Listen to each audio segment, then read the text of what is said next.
Hi everyone, welcome back. I thought I'd talk about some of the books that I've read, and they'd be books that aren't really bestsellers exactly because they're not so popular. Um, but decided to feature the ones that not many people might have heard of. So I'm going to do that. I'm going to say why I liked them, what the target audience is, and when would be a good time to read them too. So let's get started with one. 7 Days and 7 Nights by Wendy Wax. This may seem like a cheesy romance novel, but not completely. It's it focuses on two radio personalities, a man and a woman, who don't get along well. They used to go out, and they've had a bad time with that. So what they have to do is stay captive in an apartment for a week so they can sort out their differences. Um, it's a good book to read, if you just want to cuddle up with it. It doesn't have a complexity like most novels do. And it fixates on the differences between men and women, and the challenges that come between them. So, 7 Days and 7 Nights by Wendy Wax. Yes, that's the author's name. And, you know, good enough just to cuddle with, don't fixate on it so much. Dash and Lily's Book of Dares by Rachel Cohn and David Levithan. It's about two teenagers who exchange a red notebook back and forth to each other with messages on them, and all the messages are dares, really crazy things that the other has to try to get to do. Um, I actually made the mistake of reading it last summer because it's a Christmas book. It takes place during Christmas time, and I kept forgetting that it was the holiday season because there's so many references and dates at the beginnings of each chapter too, and it's usually their dates before Christmas and New Year's, and so I'd say it's a good Christmas book. It's a teen-based book, so it's targeted for a younger audience, and but I read it last year, and it was really good. It's really creative. I don't mean to spoil anything, but the two main characters don't meet until two-thirds into the story, so that's really interesting too. How they never meet, but they still write to each other. It's really creative that way. Glaciers by Alexis Smith. This is an interesting book. It's about a woman who is a librarian who often reminisces back to her childhood times um, in Alaska, and it goes back and forth in time like that too. And you kind of have to figure out yourself um, when it's taking place. And during the modern day, the book spans during a day uh, at a library, and she's doing things like she's she's into vintage items, and she has this unrequited love for this soldier from Afghanistan, and I kind of like that part of the book. Um, it's very short too. I read this in under a week, and because the chapters are very short, and it's a really easy read. So it's a book that you can read quickly and just cuddle up with. It doesn't have that complexity, and it's a book if you really like vintage items, and I love vintage things like postcards and books and stuff like that. It's really it's a good book for people who like things like that. I Heart New York by Lindsay Kelk. This is basically a 25-year-old woman trying to get her life back on track after a breakup. Because Angela is a woman who saw her boyfriend with another woman at a friend's wedding. So after that, she just decides to run off to New York just to forget everything. And all really she has with her is her bridesmaid's dress and a passport and a suitcase, just with a few things. Um, so it's a good insight. It gives a good insight to New York, and that's kind of what I like about it. Um, and I really liked the story. It was good, but I didn't like the way it ended. That's the same case when I saw The Sound of Music. Because let's just say she's dating two guys.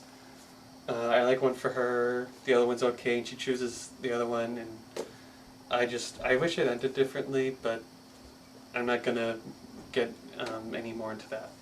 However, there is a sequel to this book called I Heart Paris, which is a continuation of this one. And I didn't get to this one yet, so this is on my to-read list. I'm going to get to this one eventually. Maine by J. Courtney Sullivan. This was a really sad book, and but it's a good summer read. I read it last summer, and I was just really drawn to the story because it was summer to me too. It's about 3 generations of a family, and it revolves around 4 women, one of them being an in-law, and there's several stories going on, but the one thing that brings them together is this beach house in Maine. And it was good, but it was really sad, and some parts about it just brought me down, and I want to say it was okay, because I don't want to, it was depressing, but it was still good, so I'll leave it at that. Mr. Penumbra's 24-Hour Bookstore by Robin Sloan.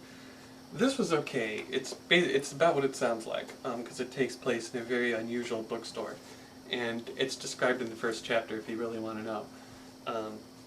I say it's okay because the main character is a graphic designer, and I'm not a graphic designer, so this is a good book if you're a tech geek, and I'm not a tech geek in that way. I'm a geek in a different way.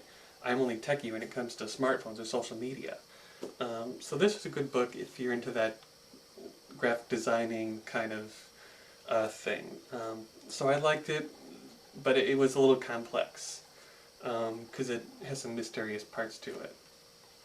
The Reader by Bernhard Schlink. This is a good book. I liked it. It's not as complex as the other ones because this takes place during Germany in the 1940s and during wartime and things. It starts out with a 15-year-old boy starting a relationship with a 30-year-old woman after he falls ill and she takes care of him, so they start seeing each other. Halfway through, the woman is on a murder trial and she's not saying anything, and he's a student. He's a law student, so he knows that she's keeping a secret. And it's not the type of book you read when you want to cuddle up with something because of its complexity. It's a book you really have to focus on. There was also a movie in 2008 with Kate Winslet, and she won the Oscar for Best Actress for it too. So I saw that movie long before I read this. I read this last fall, and it was a good book, it was a good movie, and this is something you might actually like. Sideways by Rex Pickett. This was a great book. It's about 2 middle-aged guys that are friends that travel through California's wine country right before one of them gets married. And they meet 2 women who take them to festivals and restaurants and introduce them to more fancy wines and things like that. So it's a really good book if you're into wine. And when I like talking about wine, I'm not into it myself, but I like talking about the aftermath of having had too much wine. But this focuses very well about the details of what it's made of and all the flavors you can taste, and it's really good because it's about 2 friends and how they kind of like start drifting apart slowly. And it was a good movie too.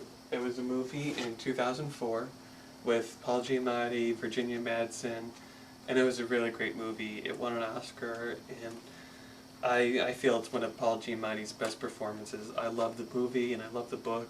I saw this first before I read this. I only read this last fall, and they're both very good. You should see the movie, read the book, maybe not in that order if you know what I mean, but still really, really good. That Summer by Sarah Dessen. This was another, it's a teen-based book, but it was a good summer book, just like Maine, it just felt nice to read it during the summer, when the weather's really nice.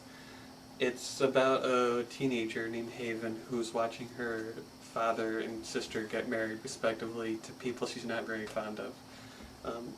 Half the 2003 movie How to Deal is based on it.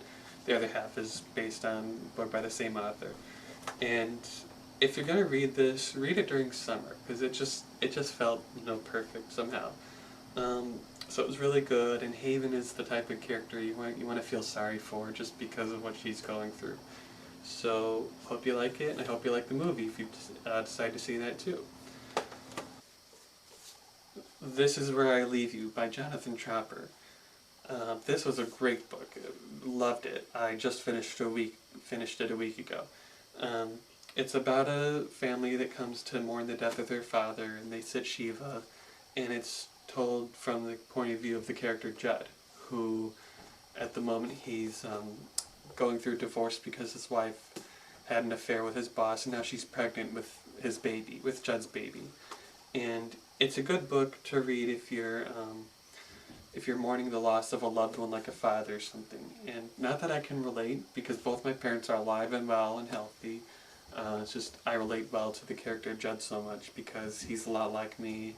There were traits about him that I felt attached to, and that's why I loved it so much.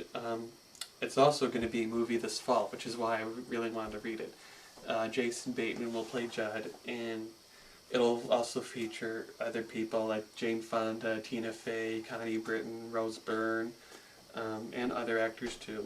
And it should be very good. I'm really looking forward to it. Also, the screenplay of that was written by Tropper, which I kind of find interesting too. That doesn't happen that often.